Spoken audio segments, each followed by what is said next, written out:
listening to the Hearse Chaser broadcast show.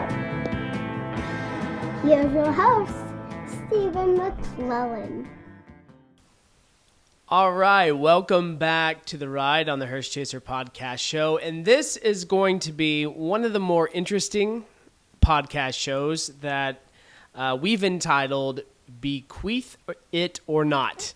That's probably not a term that most people use ever. I think I've been in estate planning now for over 10 years, and I don't think I've ever actually used that word.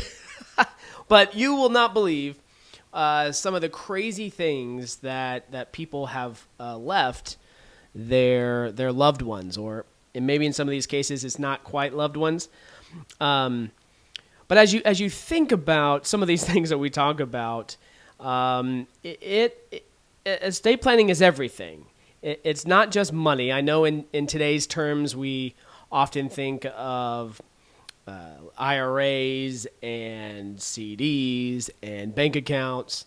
We think of the liquid assets, but people often accumulate a lot of strange things. And every person's a little different. And if you know people in your family, you probably know some things that they have collected. I've seen everything from Beanie Baby collections. There was this really popular basket, something called a Longaberger basket or something that was really popular for a period of time. There's certain styles of china that are pretty popular. All sorts of memorabilia. People collect cards, but some of these are the strangest things. A lot of these are, from over 100 years ago. Now, here's a strange one. There was I guess it was a lady. She was some type of a reporter. She had inherited a truly shell-shocking inheritance. It was a family of taxidermied dead turtles. I guess that's the only way you can actually do taxidermy. But and this was a gift from her mother-in-law. It wasn't just that she got turtles. Okay, and if my sister ever watches this, she would love this. She just loves turtles. But there were instructions on how to care for them, and eventually passed down to her children. That is kind of odd, I guess. You might, I guess, we might be judging the 1800s. I think it was an 1800s story I read. I think sometimes we're a little harsh on the 1800s or before then. We have the ability to mass produce anything, right? Any type of animal. My kids probably have hundreds of different animals that they play with, and anything imaginable. They just keep making them up, right? And not only that, but just the I don't know if you've noticed, but toys today seem softer than they've ever been. I don't. As a kid, I don't remember my toys ever being as soft as they are today. But it seems like everything is just really, really soft toys. I guess if somebody had spent the time to do that to a turtle and probably became very close to that a family of dead turtles, I guess, it's. Maybe that was their closest friend. I don't know. Okay, so everyone has heard of Napoleon. We're going on number 2. Napoleon. Never heard this story about him, but here we go. Bequeath it or not, Napoleon, when he died, stated that he wanted to leave his hair. His hair was to be left and turned into bracelets for his relatives with a gold clasp. So nothing says family quite like wearing your jewelry. And I guess nothing has changed really much. I remember hearing a story not long ago about the ability to take the cremains from a cremation and putting it into jewelry. So, I mean, something about that, wearing hair. Not something that I would particularly want to do. But again, in that time, maybe jewelry was, less prominent. And, well, I mean, we even have people today that, I think I saw some Pawn Stars show about like some famous person's hair. I guess people like to keep that as a souvenir. Anyway, so if you want to leave your hair in to be fashioned for jewelry, I think you probably should find a jeweler that would be willing to do that. It seems like that would be probably the first, and hopefully they they do not ever let you back into the store again. That'd be strange. I'm just trying to imagine how that would work. Hair is not the thickest thing, and I've never thought about Napoleon as a guy with a lot of long hair, but maybe he had good locks. I don't know. Okay, now this one I think is sentimental and kind of cute. Bequeath it or not, author Robert Louis Stevenson gave away his birthday. How crazy is that?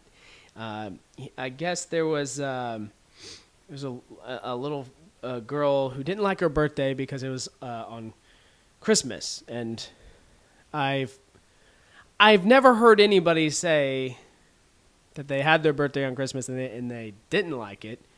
But I could see how that would be. My birthday was early. It was in November, and so he left his own birthday. So his birthday was November 13th, and this was the 1800s. He left his birthday to a little girl. I thought that was cute. Just the thought. Some of it is, when you read estate plans and you read some of the things that people leave behind, it meant something to them, and that's kind of a sweet one. Okay, here's one. There was a photographer named Constant Bannister. I never heard of her, but I pulled up a bio. She actually died in 2015. She was an avid American photographer, born in Ashland City, Tennessee. Go Vols, if you like the Vols. Died in New York City at age 92. But she was known for taking pictures of babies, okay? She published books, calendars, advertisements from the 40s and 50s. She had a comic strip even about baby banters. So that's pretty interesting. Anyway, in her estate plan, apparently she had left her daughter, thanks Mom, over 100,000 baby pictures. Like not her baby pictures, but other people. I wouldn't even know what to do. Thank you for tuning in to the Hearse Chaser podcast show. Our mission is to be your first choice for last wishes. Want to dive deeper? Join us over at the Hearse Chaser Academy, where we've created 8 on-demand courses for each stage of life. From young adulthood to retirement, navigating separation or blended families, and everything in between, we help you plan for the future, no matter where you're at. Now stay with us as the ride continues on the Hearse Chaser podcast show. Today, most of us have iPhones with thousands, tens of thousands of photos maybe, right? And, I don't know if you're like me, but I take, when you have kids, right, you don't take just one photo. You take like 6 because they're going to blink, and then they're not going to blink, but child number 2 is going to blink. And then on the third shot, child number 1 is hitting child number 2. They're fighting, and you know the story. So I couldn't imagine who would want all those photos. Like who would want that? We don't even print off photos the way that they did, back then. But 100, it had to take up so much space. 100,000. This is actual photos. Okay, these are not digital photos. What would you even do with that? And I don't know how you feel about babies. That would also concern me. Some people are not baby people. People say babies look cute, and I'm going to stay away from that. I'm going to say I'm not going to say anything about babies. I just know they're a lot of work. That's what I'll say. We all can agree on that. But some people like babies, but I don't think people like 100,000 babies. I think that would be a little bit too much. But so you might ask yourself, if you think about your own estate plan, who's going to get access to the phone, right? The phone, which has the photos, and maybe there's some photos that you shouldn't have kept. So as you think about your estate plan, this is kind of a good thing to think about all the things that you may not want kept, okay? Things that you kept for a really long time that maybe should be thrown away, okay? So think about that. Oh, here's an odd story. Jonathan Jackson from Columbus, Ohio. This was a story that was many, many years ago. Apparently, this guy, when he died, he liked cats. So we've gone from turtles. We've gone from turtles to baby photos and now cats, right? So when he died, he left his estate to build a cat mansion, okay, to do something. Sloped roofs, a cat gym. You got to keep the cats, keep them going. Bedrooms. And it was kind of this is like an 18th century thing or something. Wow. I think one thing that's interesting is most of us, when you think of estate planning, don't think of, hey, I want you to do something with the money. We often just divide it. We say, hey, the money's yours, you do what you want. We don't really say, hey, build something for me or do some act, but you can. Wishes aren't necessarily just giving things to people. There can be conditions on things. And interestingly, I remember reading a publication by the bar that was submitted. I can't remember what the what bar publication it was, but the whole thing was some guy wanted to be buried in his car.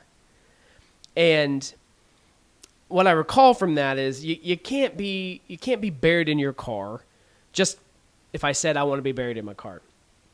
That is waste, right? So there is this public policy against waste. You can't say, hey, I want all my money put into a pit and burned, okay?